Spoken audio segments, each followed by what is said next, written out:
I'm Michael V, and this is Arcade Guts.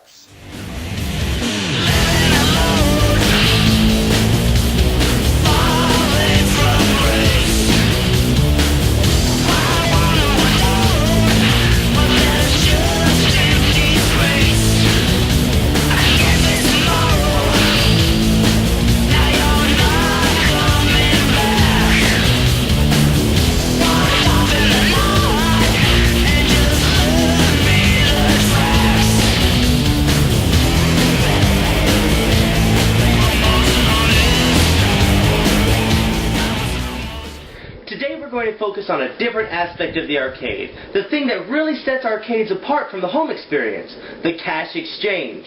Now there are several different ways of paying for an arcade game, each having their own advantages and disadvantages.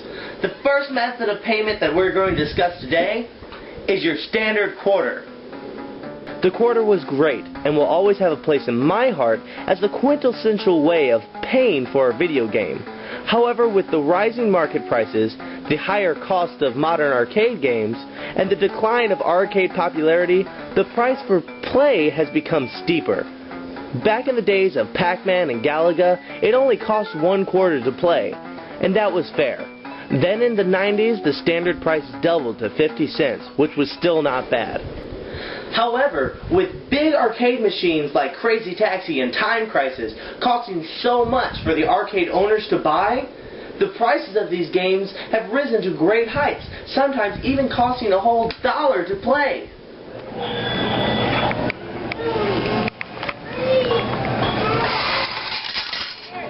So with all this stuff happening, the arcade owners had to come up with a way to keep the money in the business, and so that is where we get the token. The token worked just like the quarter, except once you pay for a token, you can only use it at that arcade, making the money stay in the business, which is both good and bad for the gamer. It is bad because if you get $10 worth of tokens and then play $9.75 worth of games, you have a token left over that you don't know what to do with. The good side of this is that many token machines have special deals. For example, if you put a $1 bill into the coin machine, you will get 4 tokens, equaling 25 cents per token. But if you put a $5 bill in, you will get 30 tokens, which roughly equals 16 cents a token. So it's a good deal, which encourages the gamer to spend more time at the arcade and play more games. With the money staying in the business, it makes the arcade owner more money. So he can keep the prices of the games fair, and it also means he can go out and buy more arcade machines. The final of the 3 methods of payments that I'm going to discuss today is the most modern, and that is the game card. It is used like a debit card. You go to the machine, put your card in, insert cash, and you get points added to your card. Then each arcade game has a card swiper instead of a coin slot. The swiper has a little screen that tells you how many points it will cost to play, and then, once you have paid, it will tell you the remaining points you have on your card. This has all the advantages of the token, keeping the money in the business, creating a deal to reward big cash exchanges, and it has an advantage over the token and quarter system because it takes less space. Instead of having your pants weighed down by $20 worth of quarters, you have a sleek, light card to carry in your wallet. The disadvantages of the game card is that it is hard to keep track of how much you're spending, because psychologically, points carry a lesser value in the mind than the quarters or tokens, which feel like real money.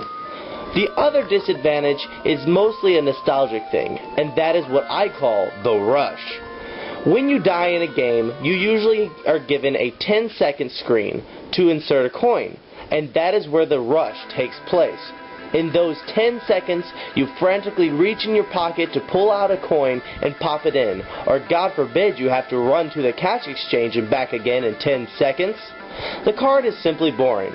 Oh God, I only have 10 seconds to bend down and swipe a card.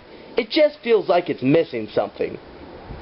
So, which do I think is the best? There's no doubt in my mind that the game card is best for business, because people tend to spend more with plastic than they do with cash. However, that is hard on the impulsive gamer's finances. I'm looking for what is best for both the gamer and the business, and that would be the token. Because the token allows the gamer to get good deals for putting more money into a machine. However, it also keeps the money in the business. So, the token takes the cake. The token is the best way of paying for a video game. So until next time, I'm Michael V, and this has been Arcade Guts.